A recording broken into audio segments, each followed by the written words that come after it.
Usa ka seryosong kaso ang pag-atubangon sa mga individual nga masakpan nga nagapameke sa mga dokumento sama sa sertifikasyon gikan sa Commission on Elections.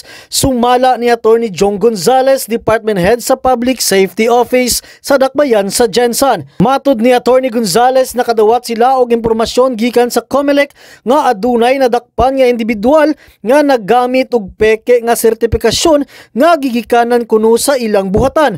Giilan niya nga kini usa ka grabing kalapasan sa balaod ug ang mga masakpan nga mapamatud-an nga nagpalsipika sa dokumento mahimong pasakaan og kasong falsification of public documents ug perjury. Matud pa ni Attorney Gonzales, dili kini usa ka sayon-sayon nga issue kung masakpan nga peke ang gisubmit nga dokumento, hilabi na kung gigamit kini aron makakuha og prangkisa, posible nga imbes makapanginabuhi masilutan hinuon og mapriso. Dugang pa niini basta kompleto lang ang mga requirements, andam silang mutabang ug mas mapadali ang mga proseso. Iyang giusab sa PSO ang kooperasyon sa tanang tricycle driver sa Dakbayan, hilabi na sa pagsumite sa kompleto ug tinuod nga requirements sa ilang aplikasyon aron makakuha og legal nga prangkisa. Giawag sila ni Attorney Gonzales nga magpakabana og mutuman sa legal nga proseso, samtang gisarusab sa PSO ang ilang suporta og tabang sa mga aplikante. Sa tanan, no, sa atong mga tricycle drivers, padayon tang abri ang atong pagdawat o mga franchise applicants, no?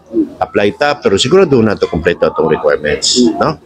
Ayaw po tag pameke o atong mga requirements, no? Kay ako